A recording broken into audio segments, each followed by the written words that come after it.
Welcome to Directorate of School Education Jammu online home classes, an attempt to connect the learner with the instructor.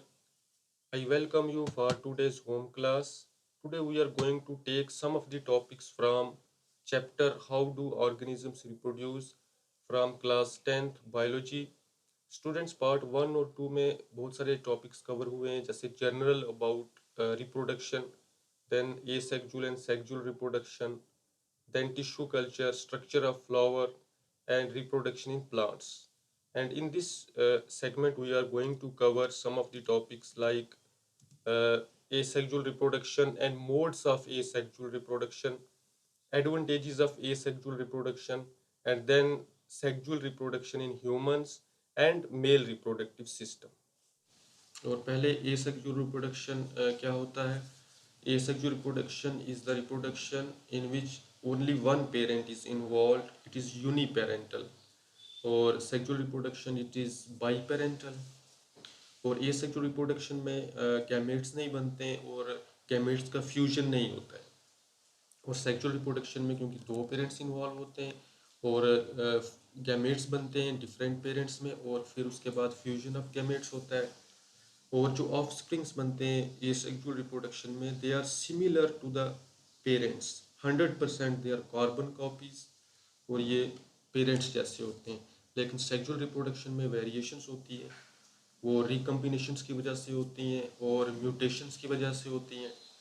और उसके बाद ये sexual reproduction में rate of reproduction fast होता है और sexual reproduction में rate of reproduction is slow.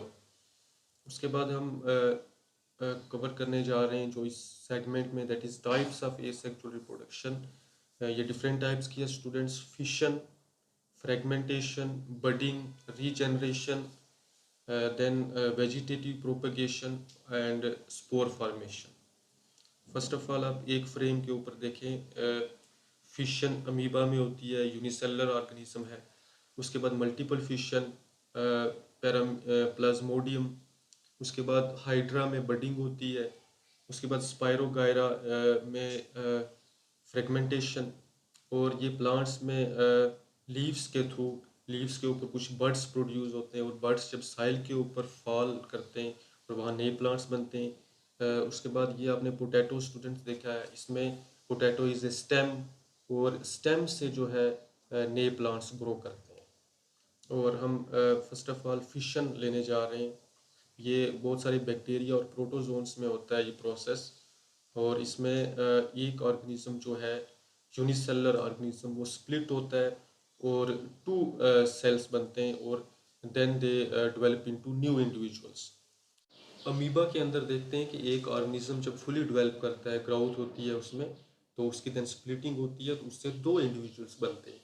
Amoeba is the simplest of the unicellular organisms. और यूनिसेलुलर ऑर्गेनिज्म में कुछ ऐसे भी हैं जो उनमें बॉडी ऑर्गेनाइजेशन कुछ होता है जैसे लिशमीनिया, यूगलिना. तो लिशमीनिया के केस में हम देखते हैं कि यहाँ एक एंड पे फ्लैजिला है. तो इसकी जब स्प्लिटिंग होगी, फिशन होगी, तो इसमें एक पर्टिकुलर प्लेन के थ्रू लॉन्गिट्यूडिनल स्प्लिटिंग होगी तो दो इंडिविजुअल्स बनेंगे. तो अमीबा में ऐसा नहीं है, वो किसी भी प्लेन से जो है वो स्प्लिटिंग हो सकती है. और फिशन में हमने देखा कि एक इंडिविजुअल से दो इंडिविजुअल्स डेवलप होते हैं. उसके बाद मल्टीपल फिशन है.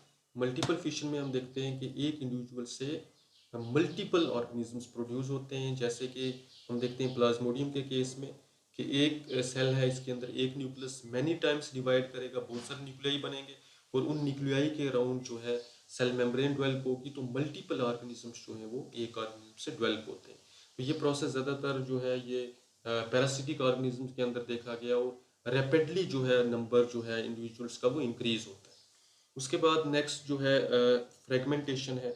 ये लोअर प्लांट्स में हम देखते हैं ये प्रोसेस, जैसे स्पायरोगायरा है, यूलोथ्रिक्स है, उनमें रिबन लाइक बॉडी होती है और अनस्पेशलाइज्ड बॉडी होती है. तो उसमें फिलामेंट्स जो है ब्रेक करते हैं और जो ब्रोकन फिलामेंट्स हैं उनसे नए इंडिविजुअल्स डेवलप होते हैं. और क्योंकि इनमें स्पेशलाइज्ड टिश्यूज़ नहीं होते हैं, जैसे कि जाइलम, फ्लोएम, पेरेन्काइमा, ये टिश्यूज़ नहीं होते हैं, तो इनमें जो है फिलामेंट जो is the complete body structure. तो नेक्स्ट जो है बडिंग प्रोसेस है. ये हम देखते हैं हाइड्रा के केस में. हाइड्रा में एक स्पेशलाइज्ड लोकेशन पे बड लाइक स्ट्रक्चर प्रोड्यूस होता है by the growth and proliferation of cells. तो उसके बाद उसकी फर्दर ग्रोथ होती है, और मैचुरेशन के बाद जब बड डेवलप होता है और ये पेरेंट प्लांट से डिटैच हो जाता है, और then it develops into the independent individual. तो उसके बाद हम देखते हैं रीजेनरेशन। रीजेनरेशन ये प्रोसेस बहुत सारे ऑर्गेनिजम्स में देखा गया है, जैसे प्लेनेरिया में है। प्लेनेरिया में क्या होता है कि अगर एक इंडिविजुअल को बहुत सारे पीसेस में हम कट कर देते हैं, तो हर एक पीस जो है वो एक नया इंडिविजुअल्स डेवलप करने की उसमें क्षमता होती है। जैसे यहाँ हम देखते हैं कि एक इंडिविजुअल के यहाँ बहुत सारे पीसेस हमने किए, तो इसमें हेड डेवलप हो रहा है तीनों केसेस में। तो नेचुरली इसमें ये सेक्सुअल रिप्रोडक्शन भी होती है प्लेनेरिया में, और सेक्सुअल रिप्रोडक्शन भी होती है। और इसकी बॉडी में बहुत सारे प्लूरीपोटेंट सेल्स होते हैं कि जिनसे सभी किस्म के सेल्स जो हैं, सभी काइंड्स के सेल जो है वो डिफ्रेंशिएट हो सकते हैं। तो नॉर्मली इसमें प्रोसेस जो ए सेक्सुअल है वो अपनी ये टेल कट कर देता है, और उससे टेल से जो है नया इंडिविजुअल जो है वो डेवलप हो जाता है। तो रीजनरेशन में ये कैपेसिटी होती है ऑर्गेनिजम्स की कि उनके अंदर डिफरेंट पोर्शंस पे सेल्स होते हैं कि जो सभी किस्म के सभी काइंड्स के टिश्यूज बनाने की उनमें क्षमता होती है। तो नेक्स्ट जो है हम वेजिटेटिव प्रोपोगेशन ले रहे हैं हायर प्लांट्स के अंदर। वेजिटेटिव प्रोपोगेशन क्या होता है students? There are many plants in which vegetative parts of the plant like root stem and leaves develop into new plants. तो वेजिटेटिव प्रोपोगेशन में प्लांट के वेजिटेटिव पार्ट से नए प्लांट्स जो है वो प्रोड्यूस होते हैं, जैसे रूट से, स्टेम से, लीव से। तो flower is the sexual part, तो फ्लावर के थ्रू सेक्सुअल रिप्रोडक्शन होगी। तो बहुत सारे प्लांट्स में जो है हिस्ट्री जो है काफ़ी टाइम से हम करते आ रहे हैं, रूट से प्लांट ने डेवलप करते आ रहे हैं। स्टेम हमने देखा है, जैसे पोटैटो ट्यूबर है, पोटैटो को हम जो है स्टेम के थ्रू जो है उसको कट करके पीसीज में उससे नए इंडिविजुअल्स जो है, एक प्लांट से 10-10 प्लांट भी जो है हम वो प्रोड्यूस करते हैं। इसी तरह लीव्स के थ्रू ब्रायोफिल्म के लीव्स के ऊपर बड्स डेवलप हो जाते हैं, और वो बड्स जब सॉइल में फॉल करते हैं तो उनसे नए प्लांट्स डेवलप होते हैं। तो ये वेजिटेटिव प्रोपोगेशन हम काफ़ी टाइम से जो है हिस्ट्री में देखा है, हमने काफ़ी टाइम से करते आ रहे हैं। तो इसमें हमने वेजिटेटिव पार्ट से जो प्रोपोगेशन होती है उसको हम कहते हैं वेजिटेटिव प्रोपोगेशन।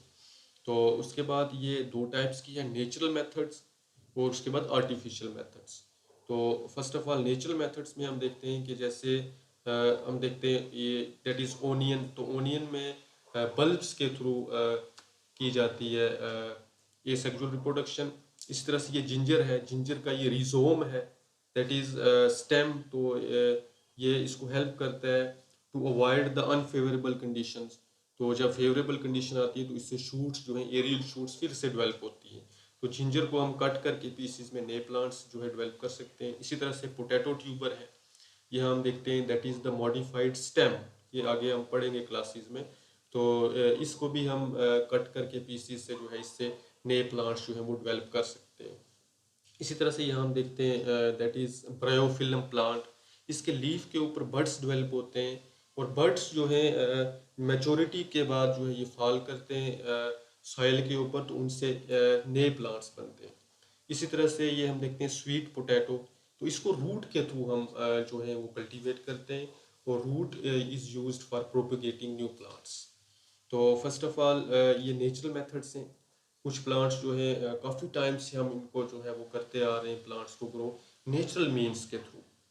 तो इसी तरह से हम आर्टिफिशियल मेथड्स कुछ अडॉप्ट किए मैन ने कि प्लांट्स को ग्रोथ करने के लिए बाय आर्टिफिशियल मीन्स। तो cutting is the most common method.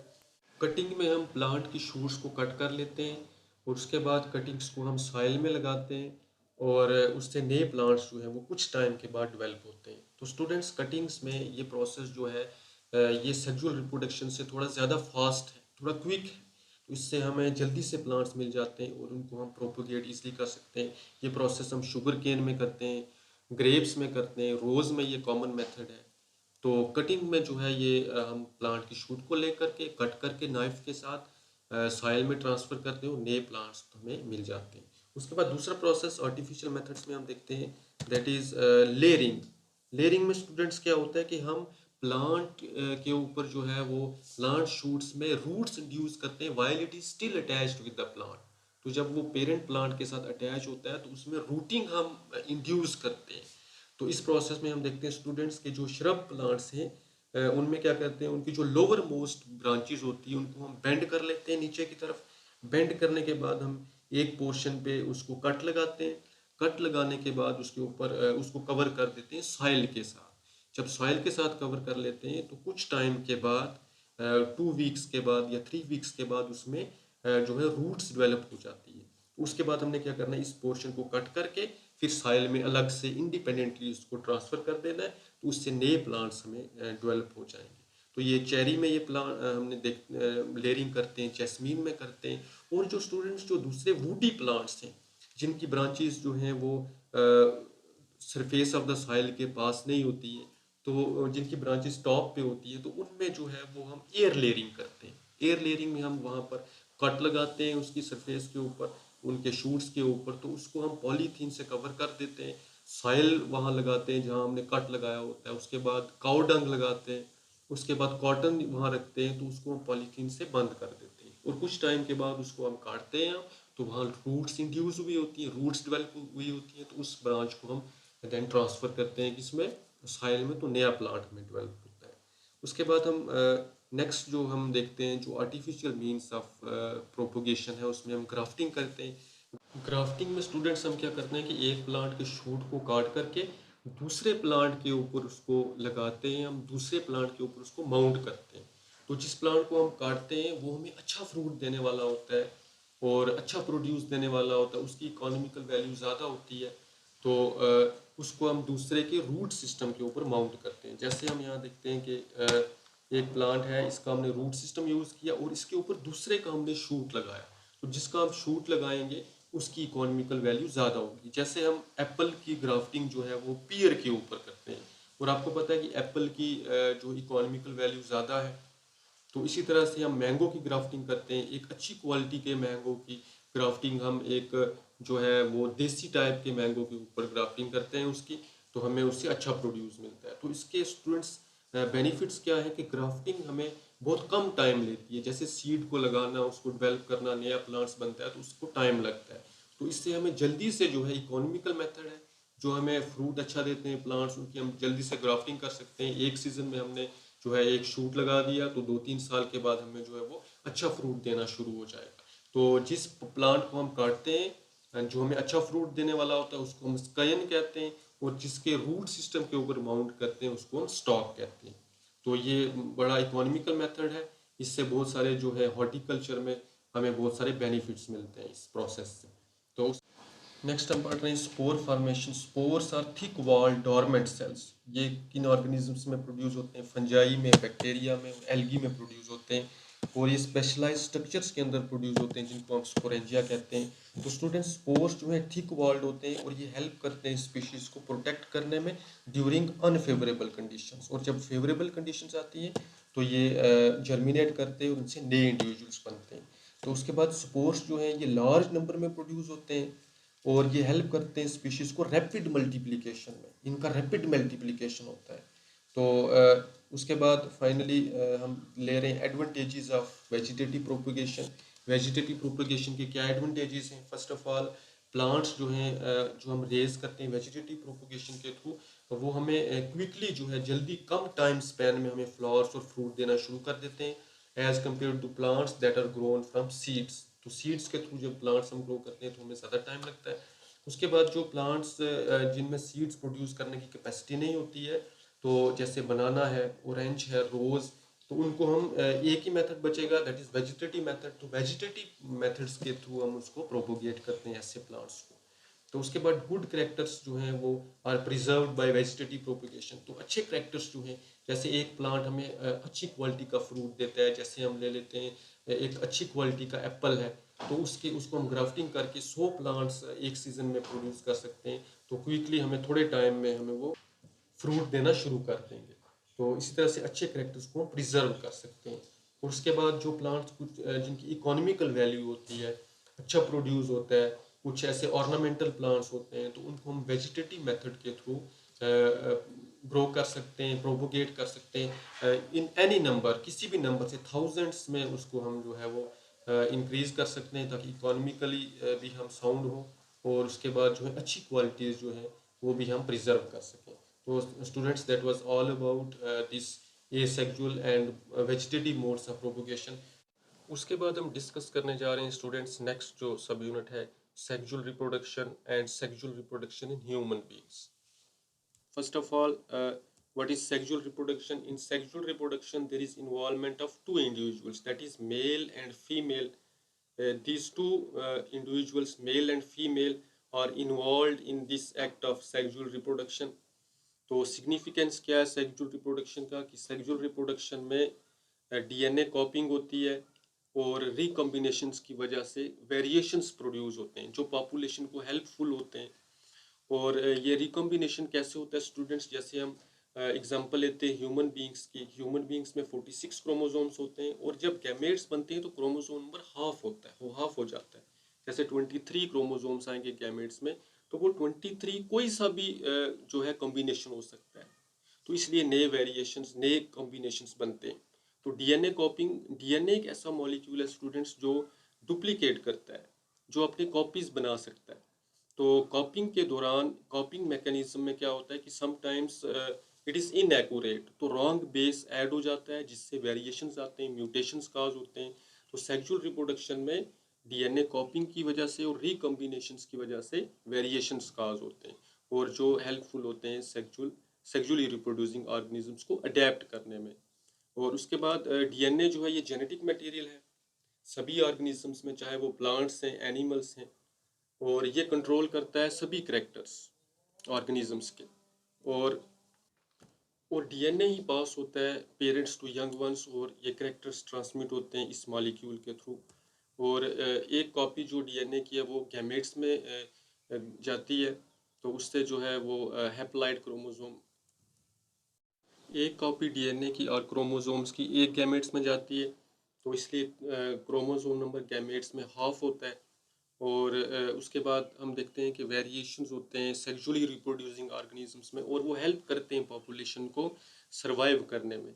और इनका सर्वाइवल वैल्यू होता है वेरिएशंस का। नेक्स्ट हम डिस्कस कर रहे हैं how chromosome number is maintained in A species. जो ऑर्गेनिज्म सेक्सुअली रिप्रोड्यूस करते हैं उनमें क्रोमोसोम नंबर कैसे मेंटेन रहता है। तो फर्स्ट ऑफ ऑल हम ह्यूमन बींग्स की एग्जांपल लेते हैं। ह्यूमन बींग्स में क्रोमोसोम नंबर जो है 46 होता है, 2 सेट्स ऑफ क्रोमोसोम्स होते हैं। पेरेंट 1 में मेल से हम ले लेते हैं, पेरेंट 2 फीमेल। तो जब गैमेट्स बनते हैं तो रिडक्शन डिवीजन होती है, क्रोमोसोम नंबर हाफ हो जाता है। तो गैमेट्स में क्रोमोसोम नंबर 23 होता है। तो यहाँ पर मेल गैमेट और फीमेल गैमेट जब फ्यूज़ करेंगे तो फिर से 46 क्रोमोसोम रिस्टोर हो जाएगा। तो जो पेरेंट्स में क्रोमोसोम नंबर है वही यंग वंस में होता है। तो रिडक्शन डिवीजन की वजह से क्रोमोसोम नंबर जो है ये सेक्सुअली रिप्रोड्यूसिंग ऑर्गेनिजम्स में मेंटेन रहता है। तो अगर यहाँ पर रिडक्शन डिवीजन ना हो तो 46 क्रोमोसोम नंबर मेल के और 46 फीमेल के, तो ये 92 क्रोमोसोम आगे हो जाए, लेकिन ये ऐसा नहीं है, क्रोमोसोम नंबर जो है वो मेंटेन रहता है। उसके बाद हम डिस्कस कर रहे हैं ह्यूमन रिप्रोडक्शन। ह्यूमन रिप्रोडक्शन में फर्स्ट ऑफ ऑल हम देखते हैं कि सेक्सुअल मोड ऑफ रिप्रोडक्शन है, इसमें फ्यूजन ऑफ गैमेट्स होता है और male gamete and female gametes बनते हैं। Male gamete is known as sperm और female gamete is known as ovum और एग। और जब इनकी फ्यूजन होती है तो जाइगोट बनता है, जाइगोट इज डिप्लॉयड, जाइगोट से फीटस बनता है और फीटस से ह्यूमन बॉडी डेवलप होती है। तो इस तरह say that is journal about human reproduction. तो नेक्स्ट हम देखते हैं ह्यूमन मेल रिप्रोडक्टिव सिस्टम। तो मेल रिप्रोडक्टिव सिस्टम में हम देखते हैं स्टूडेंट्स बहुत सारे ऑर्गन इस डायग्राम में आप देख रहे हैं। There is a pair of testis, उसके बाद टेस्टिस में स्पर्म फॉर्मेशन होता है स्टूडेंट्स। और जब स्पर्म बनते हैं और स्पर्म पास ऑन होते हैं थ्रू वेरियस डक्ट्स, पाइप्स आप कह लें, तो ये एपिडिडीमस है। उसके बाद यहाँ वास डिफरेंस के थ्रू जो है ये ट्रैवल करते हैं स्पर्म, और इन द वे वो उनके साथ कुछ ग्लैंड्स की स्क्रीशंस जो हैं वो कंबाइन होती हैं स्पर्म्स के साथ। तो फर्स्ट ग्लैंड जो है वो दैट इज सेमाइनल वेसिकल्स। उसके बाद देन प्रोस्टेट ग्लैंड के स्क्रीशंस जो हैं इसके साथ कंबाइन करते हैं। Then this is Cowper's gland, इसके जो है वो स्क्रीशंस इसके साथ जो है कंबाइन करते हैं। तो देन स्पर्म के साथ जब इन ग्लैंड्स के स्क्रीशन कंबाइन करते हैं तो सीमन कहते हैं उसको, उस फ्लूइड को सीमन कहते हैं, जिसमें sperms along with the secretions of these 3 types of glands. तो ये टोटल 5 ग्लैंड्स हैं स्टूडेंट्स। 2 सेमाइनल वेसिकल्स होते हैं पेयर्स में, 1 prostate gland and 2 Cowper's gland, total 5 ये बनेंगे।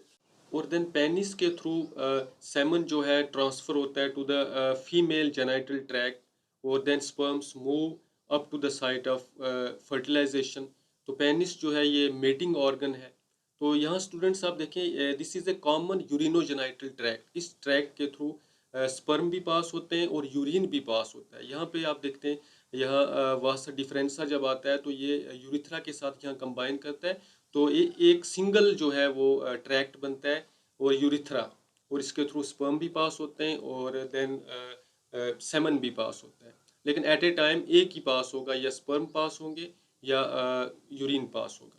तो यहाँ हमने देखा स्टूडेंट्स के मेल रिप्रोडक्टिव ऑर्गन्स में स्पर्म प्रोडक्शन होता है, और उसके बाद कुछ ऐसे ऑर्गन्स हैं, कुछ ऐसी डक्ट्स हैं कि जिससे जो है स्पर्म डिलीवर होते हैं up to the site of fertilisation, female के अंदर जो होती है।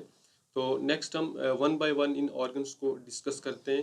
फर्स्ट ऑफ ऑल हम देखते हैं testis. Testis is the primary reproductive organ in man. तो इसके मेन फंक्शंस क्या हैं? प्रोडक्शन ऑफ स्पर्म्स, और उसके बाद दूसरा है secretion of testosterone. Testosterone human mails के अंदर रिलीज होता है at the time of puberty, testis के अंदर रिलीज होता है। और एक्चुअली पिट्यूटरी से हार्मोन रिलीज होते हैं, LH एंड FSH, वो डायरेक्ट करते हैं, और देन टेस्टिस से ये हार्मोन रिलीज होता है। Testosterone controls the development of secondary sexual characters. Man के अंदर सेकेंडरी सेक्सुअल कैरेक्टर्स डेवलप होते हैं, और उसके बाद ये प्रमोट करता है स्पर्म फॉर्मेशन टेस्टिस के अंदर at the time of puberty. तो उसके बाद हम देखते हैं स्टूडेंट्स, टेस्टिस जो है ये अब्डोमेन के अंदर नहीं होते हैं, they are hanging outside in a pouch like structure, और इस पाउच को हम स्क्रोटम कहते हैं। तो ये बाहर होने का एडवांटेज क्या है स्टूडेंट्स? हम देखते हैं कि जब टेस्टिस बाहर होते हैं तो बॉडी टेम्परेचर से 2.5 से 3 डिग्री सेल्सियस कम टेम्परेचर होता है। तो इतना बॉडी टेम्परेचर से 2.5 से 3 डिग्री कम टेम्परेचर चाहिए होता है normal development of, normal formation of sperms के लिए। तो इसलिए ये आउटसाइड दी बॉडी जो है ये हैंग करते हैं। तो उसके बाद हम टेस्टिस का इंटरनल स्ट्रक्चर देखते हैं, LS लेटरल सेक्शन इसकी देखते हैं।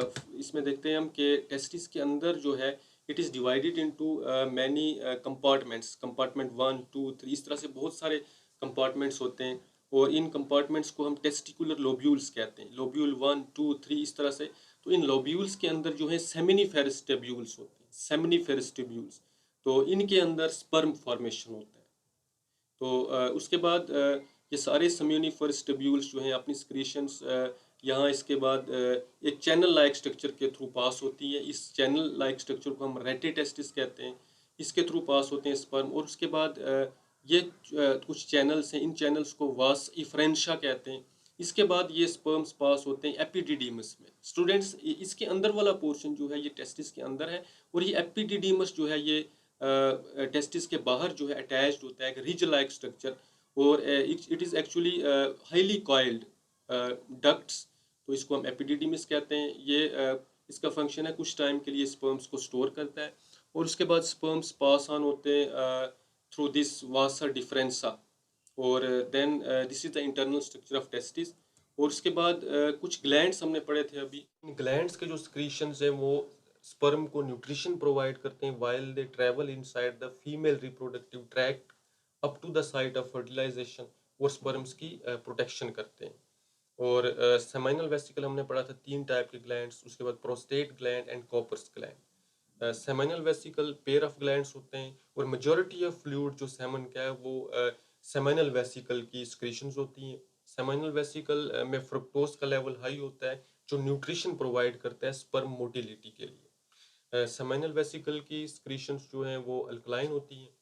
उसके बाद प्रोस्टेट ग्लैंड है। प्रोस्टेट ग्लैंड का इजैकुलेशन में रोल है, इसके मसल्स कंट्रैक्ट करते हैं और फोर्सफुली एक्सपेल होता है सेमन, और इसका इजैकुलेशन में रोल है। उसके बाद कॉपर्स ग्लैंड है। कॉपर्स ग्लैंड म्यूकस सक्रीट करता है प्रायर टू इजैकुलेशन, जो न्यूट्रलाइज करता है यूरिथ्रा को, क्योंकि यूरिन भी पास होता है, हमने पढ़ा था कॉमन चैनल है यूरिन के लिए भी और सेमन के लिए भी। तो इसको न्यूट्रलाइज करता है चैनल को, जो स्पर्म की प्रोटेक्शन करता है। और स्टूडेंट्स, हमने मेल रिप्रोडक्टिव सिस्टम में पढ़ा कुछ प्राइमरी ऑर्गन्स हैं कंसर्न्ड विद स्पर्म प्रोडक्शन, जैसे टेस्टिस पढ़ा। उसके बाद कुछ ग्लैंड्स पढ़े, डक्ट्स पढ़े, और पेनिस का रोल है जिससे डिलीवर होते हैं semen inside the female reproductive tract, और this is all about male reproductive system. और हमने बहुत सारे टॉपिक्स इसमें कवर किए, जैसे sexual reproduction, asexual reproduction, types of asexual reproduction. And इसको आप रिवीजन करें और इसको कॉपी पे लिखें आप इन क्वेश्चंस को, और कंसेप्ट अपने क्लियर करें। And finally thanks for watching this video. इस वीडियो को ज़्यादा से ज़्यादा शेयर करें आप, और टाइम का ज़्यादा से ज़्यादा फ़ायदा लें। टाइम बहुत कीमती है आपके लिए, और जितना भी आपको रिसोर्सेज मिल रहे हैं उनको आप ईमानदारी से जो है उसको स्टडी करने की कोशिश करें। और फाइनली मैं आपसे यही गुजारिश करता हूँ कि stay home and stay safe.